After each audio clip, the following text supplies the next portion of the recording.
right. I'll just take a couple of questions. Obviously, big day for Alberta, big day for Canada, big day for building, big day for the trades. I want to thank Sean Strickland from the CBTU, Canadian Building Trades Union.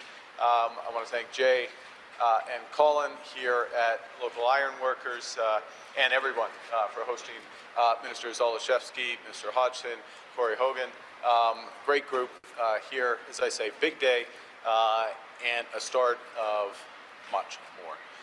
On va commencer. Quelques questions. We'll be ready to take questions. Yep. First question. Pas de questions? No questions? Okay, no, just kidding. Yes, please. The mic is over there. There's the mic over there. First question, première question. Anis Hidari, CBC. Prime Minister, are you willing to approve a pipeline even if British Columbia or affected First Nations don't agree? Would you compensate them instead? Well, just to be clear, this agreement today between Alberta and the Government of Canada, it's the first step. It's an example of cooperative federalism. It's we're agreeing in partnership and in a spirit of trust. But what has to happen, several things have to happen before a pipeline is built.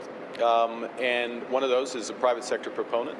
Secondly, it goes directly to your question, which is that there needs to be full partnership, including equity ownership, substantial economic benefits with First Nations in Alberta, First Nations in British Columbia, as well as agreement and substantial economic benefits for the people of British Columbia.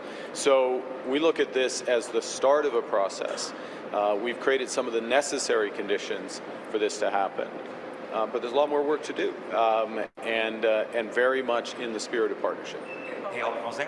Et en français, c'est un grand moment pour l'Alberta et pour le Canada, mais c'est le commencement d'un processus. Un processus qui ont besoin de beaucoup de choses. On commence avec un acteur dans le secteur privé, un proponent pour l'oléoduc, pour le pipeline. Deuxièmement, et c'est fondamental, il faut avoir un partenariat avec des peuples autochtones ici en Alberta et en Colombie-Britannique, un partenariat avec des bénéfices substantiels et ça inclut des actions dans le projet et des bénéfices substantiels pour les peuples de la Colombie-Britannique. Alors, comme j'ai dit, c'est le commencement d'un processus d'engagement, un processus de discussion, un processus de partenariat. Just to follow up to that, what if there aren't any private sector proponents? You mentioned them there. Well, if there's not a private sector proponent, there won't be a pipeline. I mean, and let me say another thing, if I could, just to take advantage of your question, which this agreement is about much more than just a pipeline. Pipelines, obviously, an important component to this, and specifically as a priority of Pipeline to Asia. But it's also the Pathways Project, the world's largest carbon capture storage project, a project that will make Alberta energy, specifically oil and gas, competitive for the long term because it'll make it low carbon. A project that will create an entirely new industry, an industry that needs workers, like the workers here. It's also about nuclear. Building nuclear capacity in Alberta, building interties, transmission interties. We need a lot of iron for transmission interties with British Columbia, with Saskatchewan. So we have a much more efficient and competitive and lower cost grid. And it's about building AI data centers that are sovereign, to use the word. So that means that we control in Canada our data, our information, our intelligence, if I can put it that way. So it's a very ambitious and comprehensive partnership, and there's many things that can be done going forward. Et aussi en français. En français, c'est alors, s'il n'y a pas un acteur dans le secteur privé pour le pipeline, il n'y aura pas une pipeline, c'est évident. C'est pas une question d'argent du gouvernement fédéral, ni du gouvernement fédéral, ni du gouvernement de l'Alberta. Mais cet accord, ce protocole est plus grand qu'une pipeline. Ça inclut le stockage de carbone, le projet de Pathways, le plus grand projet de stockage de carbone du monde, de nouvelle industrie pour l'Alberta et pour le Canada. Ça inclut l'énergie nucléaire, ça inclut des connexions entre les systèmes d'électricité de la Colombie-Britannique, l'Alberta et de Saskatchewan, et puis de peut-être le territoire de Nord-Ouest et du Yukon. Et puis, ça inclut des centres de données dans le domaine de l'intelligence artificielle. Il y a beaucoup à faire. On va avoir besoin de beaucoup de travailleurs spécialisés comme ceux et celles ici. Voilà. Laurence Tachereau, Radio-Canada. On va poursuivre anglais? en français, puis ensuite en anglais, si vous voulez bien. Comment pensez-vous être en mesure de garder Stephen Guilbeault au sein de votre cabinet après avoir signé cet accord? Cet accord, c'est le commencement d'un processus, comme j'ai dit.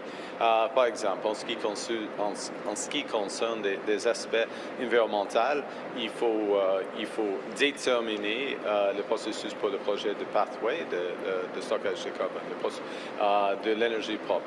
Et le renforcement au sein de cet accord, c'est un renforcement du système de tiers, c'est-à-dire le prix industriel de carbone.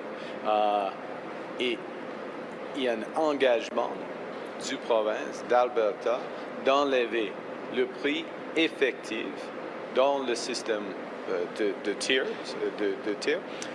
à 130 $. C'est plus de 6 fois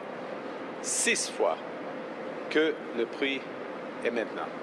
Alors, ça, c'est un exemple. Il y en a autre, mais un grand exemple que le renforcement des règles ou des systèmes effectifs en ce qui concerne la réduction de gaz à effet de serre dans cet accord. Alors, c'est un processus pendant les prochaines jusqu'au début du mois d'avril. Si je peux juste faire un suivi là-dessus, est-ce que c'est suffisant parce qu'il y a une menace de Stephen Guilbeault de quitter le cabinet? Est-ce que vous pensez que c'est suffisant? C'est suffisant pour le gouvernement du Canada. Moi, je suis le Premier ministre. Il faut prendre des décisions dans l'intérêt de l'Alberta, du Canada, et il faut avoir des résultats, des vraies réductions de gaz à effet de serre. Et ça nécessite d'investissement ici en Alberta, d'investissement en Colombie-Britannique, d'investissement à une grande échelle à travers le Canada.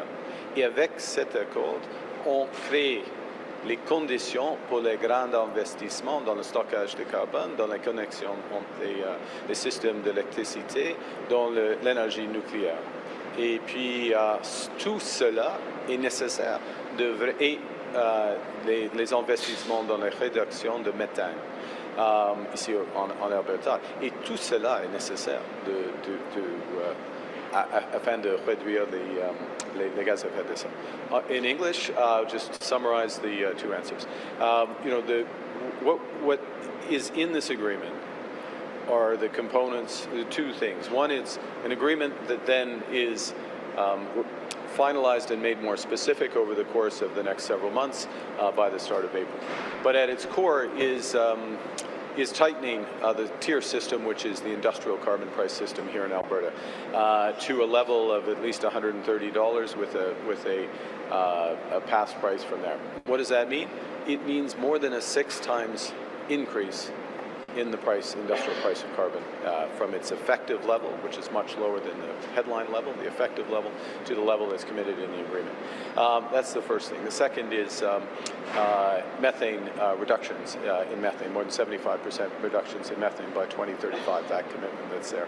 Thirdly, it creates the conditions for this big investment in the Pathways project, the largest in the world, which will have huge reductions in emissions, the equivalent of taking more than 90% of the cars and trucks off the roads here in Alberta in the first phase of that project. It also creates the conditions for nuclear power, and the conditions for interties between British Columbia, which is a clean grid, with Saskatchewan, with the Northwest Territories and Yukon, all to make it more efficient, more sustainable.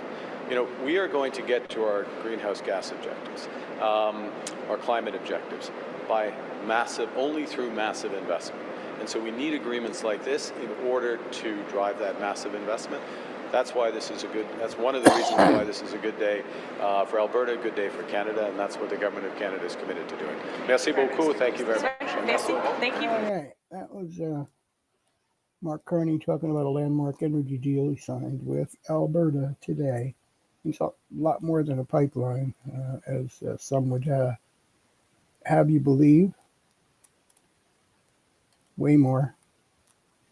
And there's a lot tied to it to keep them on track all along that line, including clean and nuclear energy and jobs and steel and all kinds of other stuff. Let us know what you think about that. We'll get back to you. Have a good afternoon. Bye-bye.